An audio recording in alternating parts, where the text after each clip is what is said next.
Bismillahirrahmanirrahim. Dear student, this is first day of Ramzan and today my lecture is about certain economic concepts. First of all, we should differentiate between economics and economy. हमें economics और economy का एक फ़र्क पता होना चाहिए. Economics को उर्दू में कहते हैं माशियात और economy को कहते हैं मईशत. Economics ओवरऑल यानी एक ओवरऑल यानी इसको हम पूरी दुनिया में डिस्कस करेंगे. ये एक कंप्लीट टॉपिक है. यानी इकोनॉमिक्स एक कंप्लीट टॉपिक है. ये नहीं कि पाकिस्तान में इकोनॉमिक्स कुछ और है या दुनिया में कहीं और है. ये एक कंप्लीट टॉपिक है. ये थ्योरेटिकल होता है. इसमें हम थ्योरी को पढ़ते हैं. इकोनॉमी में हम इस इकोनॉमिक्स को प्रैक्टिकली अप्लाई करते हैं. यानी जो हमने इकोनॉमिक्स में पढ़ा होता है उसको हम अप्लाई कहाँ करते हैं? इकोनॉमी में. For example Pakistan economy, Indian economy, US economy, Chinese economy, हर एक की इकोनॉमी उसकी एप्लीकेशन क्या हो जाती है? डिफरेंट. सो इकोनॉमिक्स में हम थ्योरेटिकली स्टडी करते हैं, इकोनॉमी में हम उसको प्रैक्टिकली अप्लाई करते हैं. यहाँ से एक बात याद रखें, इकोनॉमिक्स का मतलब होता है ऑप्टिमाइजेशन. यानी जहाँ तक पॉसिबल हो हम किसी चीज़ का जितना ज़्यादा उसका इस्तेमाल हो, मैक्सिमम पॉसिबल हम उससे फ़ायदा उठा सकें. याद रखें इकोनॉमिक्स में दो चीज़ें होती हैं. एक होती है वांट्स या नीड्स और एक होती है रिसोर्सेज. रिसोर्सेज हमेशा लिमिटेड होते हैं, वांट्स अनलिमिटेड होती हैं. हमने उन लिमिटेड रिसोर्सेज को यूज़ करके अपनी वांट्स को फुलफिल करना होता है उस लेवल तक जहाँ तक हम जा सकते हैं. यदि जितने हमारे पास रिसोर्स होते हैं उससे कम भी हमने नहीं यूज़ करना. कम यूज़ करेंगे तो हमारी वांट्स पूरी नहीं होगी और ज़्यादा यूज़ करेंगे तो हम रिसोर्सेज से बाहर चले जाएंगे. हमने रिसोर्सेज के अंदर रह के अपनी वांट्स को क्या करना होता है? पूरा करना है. वेरी इंपॉर्टेंट टॉपिक है इकोनॉमिक्स का इनकम या आमदनी. इसको आप रिसोर्स में भी कह सकते हैं. याद रखिए इकोनॉमिक्स की बेस जो है वो नीड्स है. आपकी ज़रूरत होती है, उसके लिए आपको पूरा करने के लिए क्या चाहिए? रिसोर्सेज चाहिए. उसकी बेस सबसे ज़्यादा आपके पास इनकम होती है. देखिए any earning after performing any economic activity. कोई भी अर्निंग जो आप कोई इकोनॉमिक एक्टिविटी करते हैं, माशी सरगर्मी करते हो, उससे जो आपको हासिल होती है उसको हम क्या कहते हैं? इकोनॉमिक्स में इनकम कहते हैं. ये आपके रिसोर्स होती है, इसको यूज़ करके आप अपनी वांट्स पूरा करते हैं. अगर आपके पास रिसोर्स ही नहीं है तो आप कभी भी अपनी वांट्स पूरी नहीं कर सकते. इसकी एग्जांपल है रेंट. फॉर एग्जांपल आपने ज़मीन किसी को किराए पे दी हुई है या कोई दुकान वगैरह किराए पे दी है, वहाँ से आपको क्या हासिल होगा? किराया, रेंट. वेजेस, अगर आप कहीं काम कर रहे हो उससे आपको सैलरी हासिल होगी, उसको वेज कहेंगे. इंटरेस्ट, अगर आपने बैंक्स में सेविंग्स रखी हुई है उस पर आपको इंटरेस्ट मिलता है. अगर आपने कि बैंक ने किसी को मशीनरी दी हुई है वापस इंटरेस्ट लेता है जिसको प्रॉफिट. अगर आप कोई इदारा चला रहे हैं या दुकान चला रहे हैं वहाँ से आपको जो आमदनी हासिल होती है उसको प्रॉफिट कहते हैं. डिविडेंड्स, अगर आपने कहीं मार्केट वगैरह में स्टॉक मार्केट में शेयर्स खरीदे हुए तो शेयर्स पर जो प्रॉफिट हासिल होता है उसको क्या कहते हैं? डिविडेंड्स. इन सबको ऐड करके हमारे पास आमदनी हुई. याद रखें आमदनी के बगैर हमारी इकोनॉमिक्स आगे नहीं चल सकती. आमदनी आपका रिसोर्स है. आपके पास इनकम आएगी तो आप आगे अपने प्रोसेस को मजीद चला सकते हैं.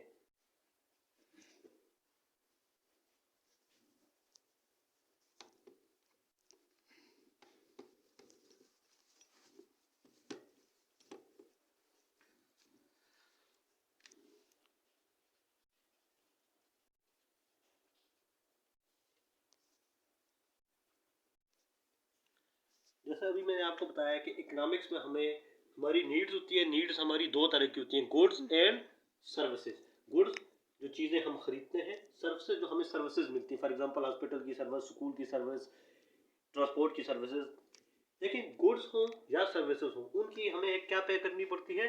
प्राइस पे करनी पड़ती है. प्राइस क्या है?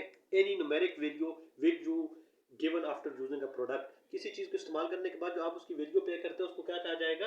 प्राइस. ठीक है. गुड्स, आपको मार्केट में गुड खरीदते हैं, क्या पे करते हैं? प्राइस. पाकिस्तान में किसकी फॉर्म में पे करेंगे? रुपीज़ की फॉर्म में.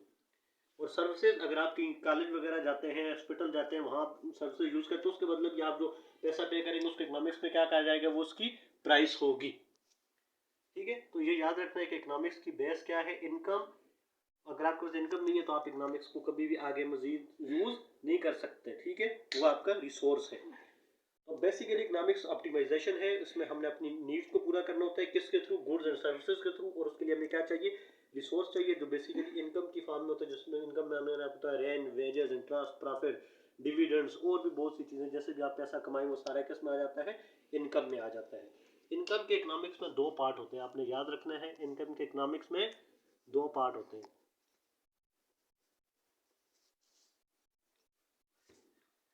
y is equal to c plus s. y equal to income, c equal to consumption, s equal to savings. यानी वाई इनकम के दो हिस्से होते हैं, एक कंजम्पशन जो हिस्सा आप कंज्यूम कर ले, खर्च कर ले, और एक हिस्सा एस जो सेविंग्स, जो हिस्सा आप सेव कर लेते हैं। ये बात याद रखें कि इकोनॉमिक्स में सेविंग्स वो हैं जो आपने बैंक्स के सेविंग्स अकाउंट में जमा करवाई है। जो आपके घर में पैसा पड़ा इकोनॉमिक्स उसको सेविंग्स में काउंट नहीं करती। कंजम्पशन में एक होती है पब्लिक कंजम्पशन जो गवर्नमेंट अपना पैसा लगाती है मुख्तलिफ प्रोजेक्ट पे, एक होती है प्राइवेट कंजम्पशन जो आम आवाम या आम लोग जो इन्वेस्टमेंट करते हैं, अपना कारोबार करते हैं, वो जो अपनी कंजम्पशन करते हैं। ठीक है, तो दो तरह की कंजम्पशन होती है, पब्लिक और प्राइवेट। ठीक है, सेविंग इसलिए जरूरी है, याद रखें जो पैसा आपने कंज्यूम कर लिया उसको आप आगे मजीद यूज नहीं कर सकते। जो पैसा आपके पास सेव हो गया उसको आप आगे इन्वेस्टमेंट पे लगाएंगे। तो यहाँ से आपको ये भी पता चलता है कि जितनी आपकी सेविंग ज्यादा होगी इतनी आपकी इन्वेस्टमेंट भी क्या होगी, ज्यादा। और जब किसी मुल्क में इन्वेस्टमेंट ज्यादा होती है तो उस मुल्क में प्रोडक्शन भी ज्यादा होती है, उस मुल्क में इन्वेस्टमेंट भी ज्यादा होती है, उस मुल्क में एम्प्लॉयमेंट यानी रोजगार भी ज्यादा होता है। तो हमें ये पता चले कि सेविंग जरूरी है, सेविंग से हमारे मुल्क में कारोबार भी ज्यादा होगा, आउटपुट यानी प्रोडक्शन लेवल भी ज़्यादा होगा, पैदावार भी ज़्यादा होगी यानी, और एम्प्लॉयमेंट भी, जब ज़्यादा कारोबार होगा तो काम करने की ज़्यादा ज़रूरत पड़ेगी जिससे एम्प्लॉयमेंट यानी रोज़गार के मौके भी ज़्यादा होंगे। तो saving is very important concept है इकोनॉमिक्स। ठीक है, तो याद रखिए आपने कंजम्पशन के दो तरह की होती है, एक गवर्नमेंट और एक प्राइवेट। गवर्नमेंट जो गवर्नमेंट अपना एक्सपेंडिचर हुकूमत करती है, और प्राइवेट जिसमें आम लोग और बड़े जो प्राइवेट इन्वेस्टमेंट इदारे होते हैं वो अपनी सेविंग्स करते हैं। ठीक है, इसके बाद इन्वेस्टमेंट आपको बता दूं, इन्वेस्टमेंट हमारी बेसिकली कैटेगरीज इसकी दो होती है, एक होती है पब्लिक इन्वेस्टमेंट और एक होती है प्राइवेट इन्वेस्टमेंट। पब्लिक इन्वेस्टमेंट वो इन्वेस्टमेंट जो गवर्नमेंट किसी प्रोजेक्ट को करती है, फॉर एग्जांपल गवर्नमेंट कोई डैम बनाती है, हॉस्पिटल बनाती है, कॉलेज बनाती है, यूनिवर्सिटी बनाती है, वो क्या है, वो पब्लिक इन्वेस्टमेंट है, यानी जो गवर्नमेंट किसी चीज़ पे लगाई। इससे क्या होगा कि आवाम को सहूलियत भी मिलेगी और रोजगार भी मिलेगा। और एक होती है आपकी प्राइवेट इन्वेस्टमेंट जो आम लोग अपना कारोबार करते हैं, अपनी शॉप खोलते हैं या कोई भी बिजनेस करते हैं, वो क्या होगी, प्राइवेट इन्वेस्टमेंट। और पब्लिक इन्वेस्टमेंट गवर्नमेंट की। दो तरह की टाइप्स होती है इन्वेस्टमेंट की, याद रखें। एक को हम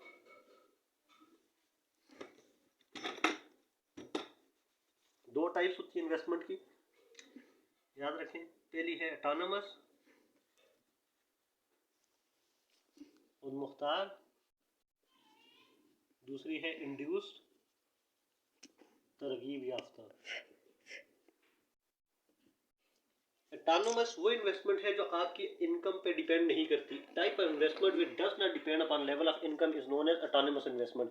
यानी आपकी इनकम कम हो या ज्यादा हो, इससे आपकी इन्वेस्टमेंट पे कोई फर्क नहीं पड़ता। इसकी एग्जांपल है, फॉर एग्जांपल फिक्स्ड कास्ट जो होती है, आप कोई कारोबार करते हैं तो वहां पे आप, अगर आपकी इनकम हो या ना हो, जो आपको बिल्डिंग का रेंट वगैरह है वो पे करना ही पड़ता है। तो ये क्या है, ये आपकी ऑटोनोमस इन्वेस्टमेंट है।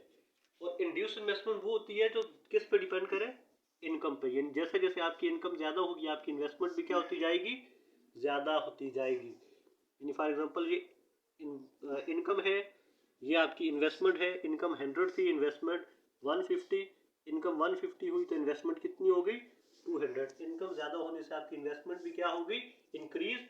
और जैसे ही इनकम आपकी फॉर एग्जांपल 100 से 50 हुई तो ये आपकी 50 से 40 हो गई, ये क्या होगी आपकी डिक्रीज। यानी इन्वेस्टमेंट, इनकम इंक्रीज होने से इन्वेस्टमेंट इंक्रीज होगी, इनकम डिक्रीज होने से इन्वेस्टमेंट डिक्रीज होगी। क्यों, अभी मैंने आपको बताया कि इनकम इंक्रीज होने का मतलब आपकी सेविंग इंक्रीज होगी, और सेविंग जब इंक्रीज होती है तो उसी पैसे को आप इन्वेस्ट कर सकते हैं। और जब आपकी इनकम कम है तो उसका मतलब सेविंग्स आपकी कम है, आपकी कंजम्पशन ज्यादा हो गई है, तो जो पैसा खर्च कर लिया उसको आप कहीं दोबारा इन्वेस्ट नहीं कर सकते। ठीक है, याद रखें गुड्स दो तरह की होती हैं, ये याद रखने कंसेप्ट है, बता देते हैं, कंज्यूमर गुड्स और एक कैपिटल गुड्स। कंज्यूमर गुड्स वो होती है जो आप अपनी रोजमर्रा की जिंदगी में यूज करते हैं, goods which are use for consumer purpose, जो आप अपनी रोजमर्रा की जिंदगी में अपने रोजमर्रा के इस्तेमाल के लिए इस्तेमाल करते हैं, उसे क्या कहते हैं हम, consumer goods. All market goods are consumer goods, जितनी भी मार्केट में गुड्स उनको हम क्या कहते हैं, कंज्यूमर गुड्स। और सेकंड होते हैं capital goods. Capital goods are those goods which are used in the production of other goods. Capital goods वो होती हैं जिनको इस्तेमाल करके हम और चीजें बनाते हैं, फॉर एग्जांपल रॉ मटेरियल, खाम माल या machinery. For example raw material की बेस्ट एग्जांपल है गन्ना, चीनी किससे बनती है, गन्ने से, तो गन्ना रॉ मटेरियल है। ठीक है, तो दो तरह की गुड्स होती हैं, एक कैपिटल गुड्स और एक कंज्यूमर गुड्स। आप सबको मेरी तरफ से रमजान मुबारक। आपसे दरख्वास्त है प्लीज़ मेरे चैनल को सब्सक्राइब करें, मुझे सपोर्ट करें। कोई भी टॉपिक आपको चाहिए उसको कमेंट में लीव करें, इंशाल्लाह मैं उस टॉपिक पे अपनी नॉलेज के मुताबिक लेक्चर देने की कोशिश करूँगा। आप सबका बहुत बहुत शुक्रिया।